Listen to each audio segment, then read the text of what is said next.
Let me tell you guys about Belly Up Sports. Belly Up Sports is the internet sports bar. Go ahead and check out their website, www.bellyupsports.com, to read some great articles from great writers all across the country, from hockey, baseball, golf, soccer, you name it. Belly Up Sports is the premier, not your average website. For you guys, if you guys aren't familiar with the way Bundesliga is, there's 18 teams. Bottom two, 18th and 17th, automatically gets relegated to the second division. 16th place plays against the third place team from the second division to decide who's staying in the Bundesliga, basically. So it's a play-in game for the Bundesliga. And this year, being that there is no third team, should tell you that the team that was in that 16th place spot is staying afloat in the Bundesliga. Should I probably have gotten that team's name? Probably. That's, players fuck up. Am I gonna? Probably should actually. All right, let me see. Bundesliga play in 2024. This is great podcasting, by the way. 25.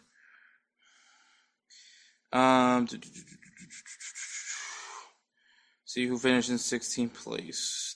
16th place was Heidenheim, and Heidenheim was the team that survived and are still here in the Bundesliga. All right.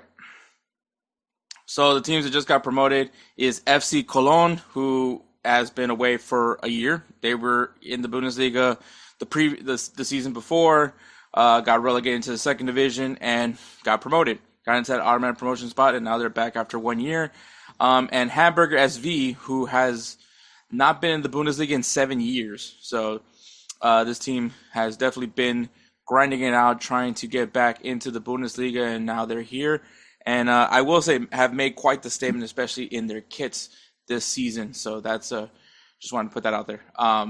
But yeah, I'm gonna be really intrigued. Cologne usually tends to do fairly well in the Bundesliga. We'll see if that stays to be true. Hopefully, they can avoid being relegated. And Hamburger, I mean, I think the trend right now is we've had a lot of teams that have not been in the first division for quite some time, much more than 7 years, but still like teams that this is what this game is all about, right? Is teams that are grinding in the lower division, trying to get themselves back on track to get into the top flight, and I think that's what we got from Hamburger this past season. So I wish the best of luck to those teams, and I hope that they're able to do well and stay afloat in the Bundesliga, or hopefully they can get that 16th place spot and hope they can win that play-in just like Heidenheim. New managers. So we got some new managers this season. For RB Leipzig, they're going to have Ole Werner, who their previous manager, Zlat Low, was interim. So he was, they were going through some managerial changes over there in Leipzig. Actually, the next two were all interim managers. Wolfsburg, they have Paul Simonis, who was the position was previously held by Daniel Bauer, once again interim. FC Cologne, Lukas Kwasniak, he is now taking control of FC Cologne, the team that just got promoted. And Friedhelm Funkel was actually the interim manager, so that's intriguing. A team that just got promoted, got a new coach, a new manager, which I mean, it isn't. It's not like it's not common. It's just that especially with newly promoted teams, most of the guys end up get poached. I mean, Sutherland's probably a pretty good example, even though Sutherland did win 3-0 this past week in their return to the Premier League. But yeah, it's gonna be interesting to see what Lukas Kwasniak can do with this Cologne team, and like I said, once again, hopes to stay afloat. Bayer Leverkusen, Erik ten Hag is taking over Leverkusen as Xabi Alonso has now taken the Real Madrid job. Obviously, we talked about that in the previous episode. So we'll see what the Erik ten Hag era at Bayer Leverkusen, what entails. FC Augsburg, we have now Sandro Wagner, who's taken over for Jess Dorup, who was sacked at Augsburg. Augsburg kind of was not great, so obviously, respectively so. And then Werder Bremen, they now have Horst Steffen taking over, and their previous manager was Ole Werner, who was sacked and is now the manager of RB Leipzig. So, it just happens like that. Things do happen to be like that's what happens, and we'll see how all this goes, man. Stories to follow this season in the Bundesliga. I'll start things off with Hamburger, man. It's going to be really interesting to see what they've learned in their time in the lower division, like how, what players are going to be standouts from them, throughout the promotion process. But can they make a name for themselves in the Bundesliga and showcase what they can do? And like I said, obviously the objective right now is to stay in the Bundesliga this season and then work from there. And I think it's going to be really interesting to see. So far, as I know, they still have the same manager, and I hope that they have made some interesting transfers to strengthen this team for the first division of German football. So I think that Hamburg is going to be a really interesting team to follow this season. Once again, for me, like obviously when I think of Hamburger, the first thing I think of is Jesus Christ, how's this guy's name? Bobby Wood, who did play for Hamburg. And so I think it's really cool to see how this team performs. Obviously, Bobby was not with this team anymore, but that's the last time I remember watching this team. And so we'll see how they do. And once again, hopefully they can stay afloat.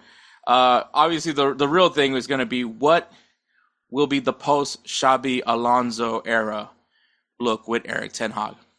Obviously, you guys know Xabi Alonso essentially revolutionized Bayer Leverkusen. Obviously had an undefeated season in his first full year as the manager of Bayer Leverkusen.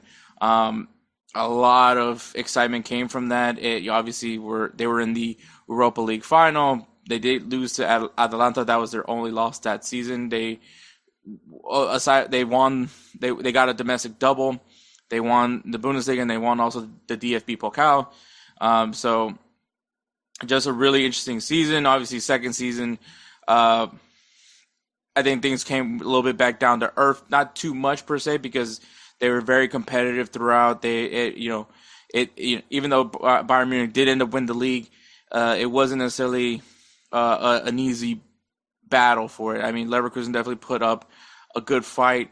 But at the end of the day, obviously the writing was on the wall.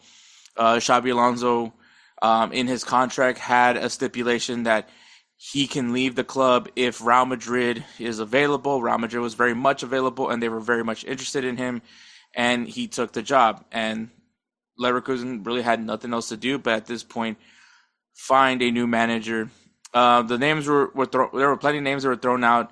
Obviously, Xavi Hernandez, obviously Barca legend, and we all know it's time for Barcelona, but was one of the names that was thrown out there for the Leverkusen job, but it ended up being Erik ten Hag.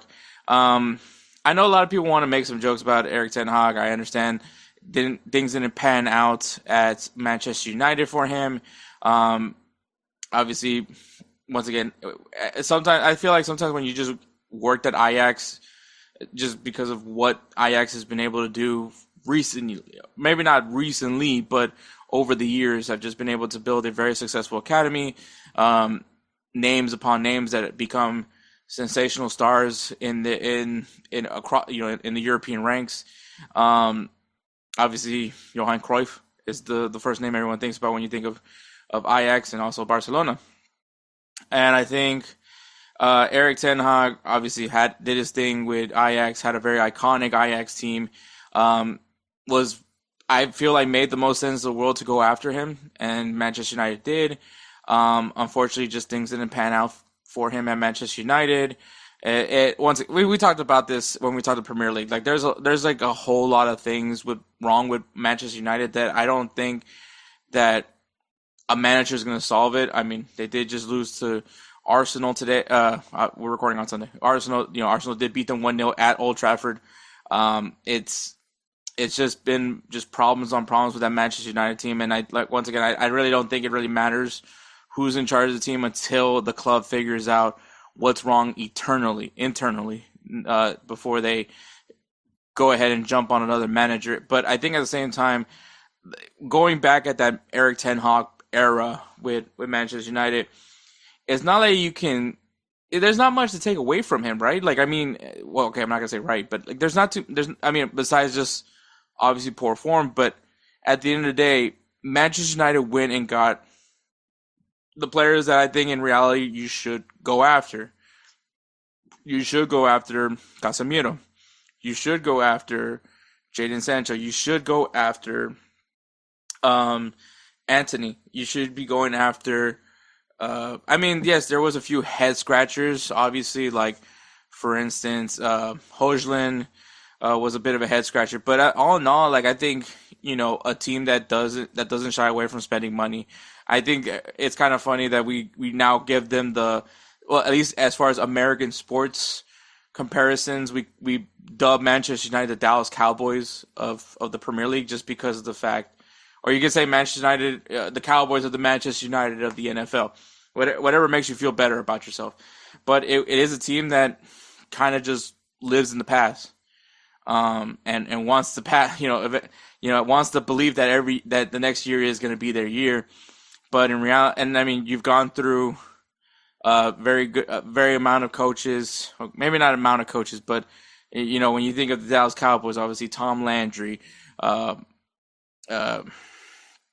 drawing blanks right now on the Dallas Cowboys history, but you've had some coaches that have won championships, but the only thing the difference with Manchester United is Sir Alex Ferguson is basically the history of the club, and it hasn't really been able to. Kind of similar with the Dallas Cowboys, they just haven't been able to replicate what they accomplished in the 90s. And once again, it's just, they're a big brand. A lot of people recognize that there's people all across the country, the United States, that love the Dallas Cowboys. They're not from the state of Dallas. They're not from the city of Dallas. They're not from Texas, but they love the Cowboys. I've met people from Virginia who are diehard Dallas Cowboys fans. I've met people from New York who love the Dallas Cowboys. I've met people from California who love the Dallas Cowboys, and they hate Texas. And so it's one of those things that, like, how recognizable the Dallas Cowboys brand is. And despite them just not being good, they're still discussed. Like, you have to talk about what's going on with Jerry Jones. Kind of similar with Manchester United, where you kind of have to talk about. I like how this is the Bundesliga and we're talking about Manchester United. But you kind of have to talk about what Ineos is doing. You got to talk about what the new manager for Manchester United, because once again, it's just it's a really big club, it has a rich history, and it is kind of shocking of the downfall of what this team is, what has happened with this club, and so for that's why I'm kind of going back to the Bundesliga. To me, that's why I don't want to blame Ten Hag for a lot. I know once again he didn't help. He didn't help the cause as much, but at the end of the day, I don't put the blame solely on Erik Ten Hag. Like, it is just a massive combination of a lot of things in over there. So Leverkusen for me is probably just a good bounce back opportunity for him. But the unfortunate thing about his bounce back opportunity is that he got depleted. Obviously, Florian Wirtz and Frimpong are now at Liverpool. You have there's more players that left. I can't remember off the top of my head. But a good amount of guys from his team are gone. Important, impactful players are gone. Now he actually, as a matter of fact, his center back Ta now is at Bayern Munich. He's lost some important pieces to his team, and it's going to be up to him to try to figure out how to put out a competitive product out there and stay the course with what Xabi Alonso has done, which is some pretty hard shoes to fill, in my opinion. So I think that's going to be a big challenge for Erik Ten Hag. What can his era of Bayer Leverkusen be? Because there's high expectations for a lot of the supporters of Bayer Leverkusen, especially after what Xabi Alonso has been able to accomplish with that team in just a short span of time. So I'm going to be very intrigued to see how he does this season with Bayer Leverkusen, because it's going to be a challenge. And then teams to watch this season. I'm gonna go with Borussia Dortmund. I think uh, there's definitely good players on Dortmund's roster. Um, I want to I want to see what this team does. Obviously, they didn't move on from a coach, so I want to see what happens when you have some continuity with the team. Obviously, the whole Nuri Sahin did not pan out as well as they hoped. But I think since the new manager took over, let me get his name too, because this is great researching. Um, Niko Kovac. Niko Kovac. He, as immediately after they sacked Sahin, he took over and he really made this club look uh, very good. I mean, obviously they made it into the Champions League. They got a Champions League spot, not by technicality, just being in one of the positions to get a Champions League spot. So we'll see what he does when he has his own transfer window. Able to assess, now he has a better assessment of his players, and how he makes this team to compete in the Bundesliga and obviously all the other competitions that are involved with for Borussia Dortmund. So that's really the team to watch for me is Borussia Dortmund. Can they get back and being that threat to Bayern Munich in the Bundesliga? And my player to watch this season, I'm gonna stick with Harry Kane, man. Harry Kane, who obviously took a big risk, left Tottenham. Well, I guess not really a big risk because everyone, if everybody would say the safest bet to win a championship is probably with Bayern Munich, aside from PSG. But he went to Bayern Munich, obviously in hopes of winning some trophies. First year didn't win a trophy, which was kind of comical. Second year did win some silverware. He won. Obviously, he won the Bundesliga, and then already started off with the German Super Cup. So, obviously this is his opportunity to build up as much as he can on his resume. I think it's safe to say Harry Kane is going to go down as one of the best strikers in England's history. It's not as far fetched as many people think. He's a solid player. I think would have won many trophies if he just wasn't at Tottenham. I commend him for his loyalty to that club. He did what was best for him, and that was to go to Bayern Munich, and it has paid off tremendously, in my opinion, obviously because it ended with him lifting a trophy. I think for him at this point is eyeing a potential Champions League. I think that's where his sets, Bayern Munich's focus are. They are going to be without Jamal Musiala. That's going to be a massive loss, but they are going to be without him for the season. But once again, it's going to be up to that team how they step up. They have plenty of talented players on that team, where even though Jamal Musiala is a massive loss, I think that they can still go keep doing what they're doing. Obviously, Coleman is now gone. Leroy Sané is gone. But Bayern Munich doesn't make those moves unless they feel confident in what they have on the team or they're working on getting somebody. And I think that that's really what it came down to. Obviously, I think their plan was hoping that Jamal Musiala would very much be part of that team. But I still think they're still the strongest team in Germany, and they're probably going to be the winners of the Bundesliga. Which that leads to the final thing, which is will Bayern Munich win the league, and if not, who? I think there's too many question marks with Bayer Leverkusen. I could see a dip happening with Leverkusen. No offense to all the nice things that I said about Ten Hag, you could push to the wayside because honestly, they lost a lot of good players as well, and that's also something that you need to take into consideration. But I don't think Borussia Dortmund is necessarily up there just yet to compete with them. RB Leipzig was kind of weird. I hope that they can compete, but I think at the end of the day, Bayern Munich, they poach off of some of the best team. They poach off the best players on all of these Bundesliga teams, which is kind of the reason why Bayern Munich just stays dominant and a lot of teams stay where they are in the Bundesliga. And until that changes, I just don't see how that will ever go away. Who is that guy?